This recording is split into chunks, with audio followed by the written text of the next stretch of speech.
Welcome, my friends. Thanks so much for stopping by once again as we sample some more great tasting American craft beers with Dr. Dave. Fabulous indeed. Now for our sampling pleasures and tasting delights today. We have one here that was sent to me by my good online buddy Kojak.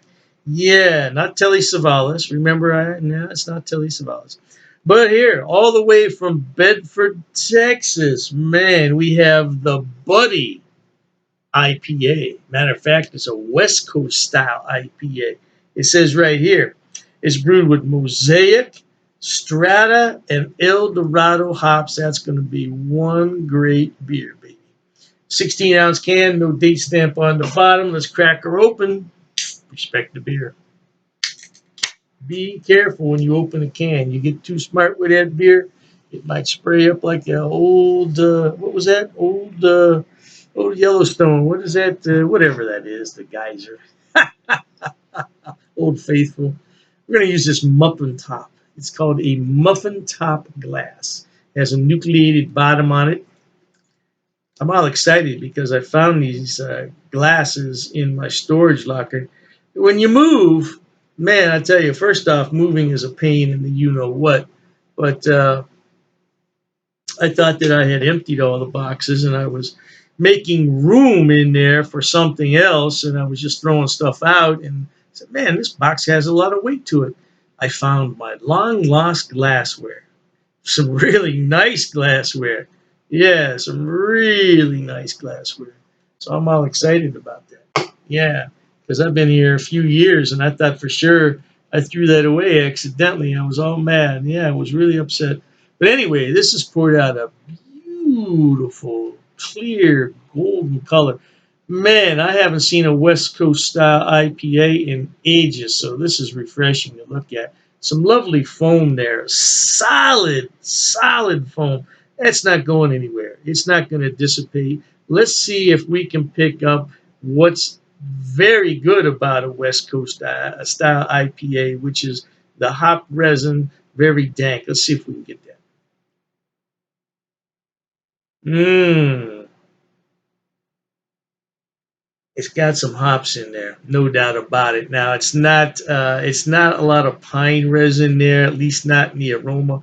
Maybe in the taste. Keep our fingers crossed, man. Keep our fingers crossed.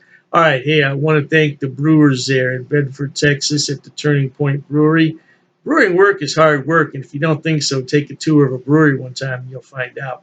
Thank you to the brewers. Thanks to Kojak for passing this along to me.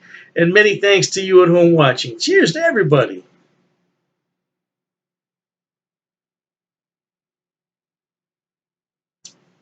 Ooh, wee, is that bitter? Mm. I don't know what the IBUs are on this beer. I'll tell you what I'll do is I will look them up, see if I can find them, and then I'll post it online when I post this video. Ooh, man, is that bitter? Ooh, there's probably those Dorado hops in there.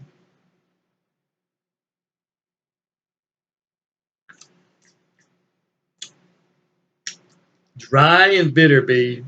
This is definitely a West Coast style IPA. That's a sipping beer. Now, did I say it's 7%? If I didn't, I'm sorry. I don't know what the IBUs are, like I said, but man, this is a great beer, and I like their motto here: store cold and drink fresh. Let me go ahead and pour a little bit more in there. Man, that is sitting on the back of my palate.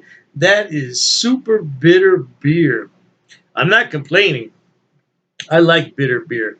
Love bitter beer. Now, if you're not used to the bitterness of a West Coast style IPA, you may not like this. But if you love the strong bitterness, then you'll love this beer. Yeah, this beer has it all. Let's go ahead and put our stir stick in here. Just stir this up. We'll agitate it a little bit because I like the way that poured out originally. Yeah, that's how I like to see my beer right there. Just about an inch or so of lovely looking foam. Look at that beer though, man. It is lovely. Carbonation is flowing up from the bottom, but that has a lot to do with the nucleated glassware. More and more brew houses now are using this type of glassware because they want to make a nice presentation on the beer. rather than just use a standard pint glass. This is a 16-ounce glass. It may not look it, but it is 16 ounces. But yeah, the smart brewers are going towards this style of glassware. The only thing is, yeah, people tend to take them. Yes. You got a few bad apples everywhere. Where'd you go to? Forget about it. Even though it's only 7%, for me, this is a sipping beer because it is super dry and it is super bitter, but it is very tasty. It is a full bodied beer with medium carbonation, and this beer would pair well with a steak and potato meal, no doubt about it, because the beer is strong enough where the food is not going to overpower it unless you use a lot of sauces. If you're going to use a lot of steak sauce or other things, of course, the flavor of the beer is going to change, the complexity is going to change. You never want to use a lot of sauces and seasonings when you're drinking a beer anyway. And you want to taste the beer, or do you want to taste the steak sauce? And I don't know why people use steak sauce anyway, man. If you need to use all that, yeah, I don't know. You're going to the wrong steakhouse, right? Yeah, you went to the wrong steakhouse. You really shouldn't have to put anything on your steak. Just eat it. Hey, I tell you though, thanks again, Kojak, for sending this beer out to me. Never heard of Turning Point, but this is the second beer I've had from them, and this is the Buddy West Coast style IPA.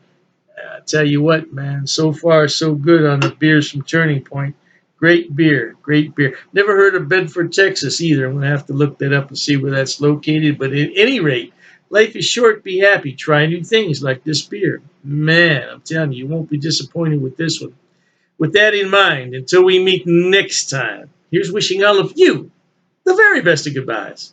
And as always, cheers.